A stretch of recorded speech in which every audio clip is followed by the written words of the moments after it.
पार्वती ने नंदी से कहा, नंदी, मैं नहाने अपने महल में जा रही हूँ। जब तक मैं आज्ञा न दूँ, किसी को भी महल के अंदर मत आने देना। जो आज्ञा माते।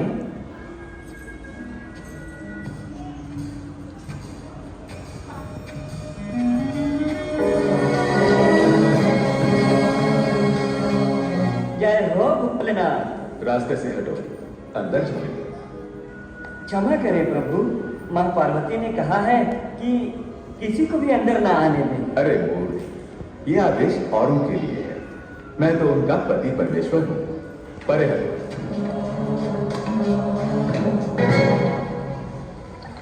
प्रिय, आप भीतर कैसे आ गए? नंदी ने आपको रोका नहीं? प्रिय, वो मेरा दास है। उस बेचारे की क्या मजाल जो मुझे रोके। पर मैंने उसे पहले पर बिठाया था।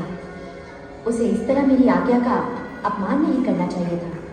पर मैं तुम्हारा पति हूँ, मुझे रोकने का क्या फायदा? आपका कहना सही है प्रभु, पर नंदी का इस तरह मेरी बात ना मानना धर्म संगत नहीं है। क्रोध मत करो प्रिय। मुझे एक ऐसा गण चाहिए जो बुद्धिमान हो, साहसी हो और मेरी आज्ञा का पालन करे। मैं खुद एक ऐसा गण बनाऊंगी। ये सोचकर उन्होंने अपने लेन की मैल से इंसान का पुतला बनाकर मंत्र उच्चारण कर उसमें प्राण डाल दिए।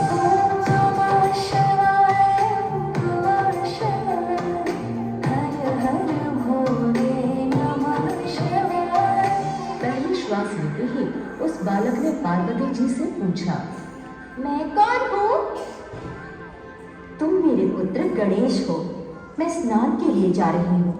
तुम कुछ देर द्वार पर पहरा दो और जब तक मैं स्नान कर रही हूँ तुम किसी को अंदर प्रवेश मत करने देना। जैसी आज्ञा माता।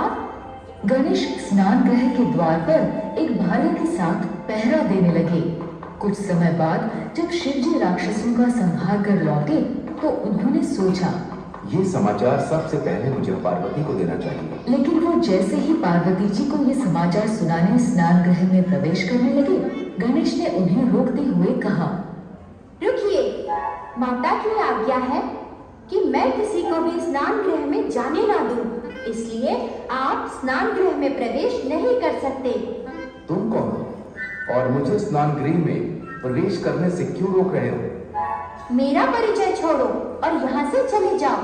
गणेश को इस तरह अपना विरोध करते देख शिवजी क्रोधित हो गए। मुझे इस दुष्ट बालक को दंडित करना ही होगा। त्रिशूल के वार से गणेश का सिर धड़ से अलग हो गया। माता!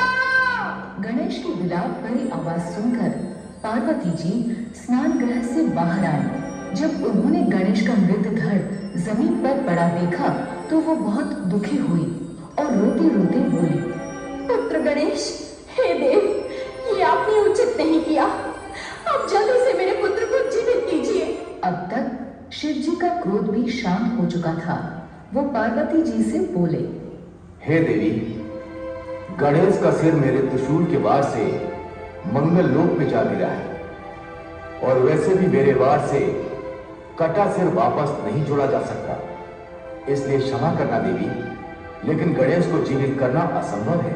ये सुनते ही पार्वती जी क्रोधित हो गई। हे देव, यदि आपने मेरे पुत्र को जीवित नहीं किया तो मैं सारे संसार को अपनी क्रोध की अग्नि में भस्म कर दूंगी। इस पर ब्रह्मा जी कुछ देर सोचकर बोले, महादेव, बालक गणेश को जीवित किया जा सकता है। किसी ऐसे बालक का सिर जिसे आपके त्रिशूल से ना काटा गया हो, बालक गणेश के धड़ से जोड़ा जा सकता है।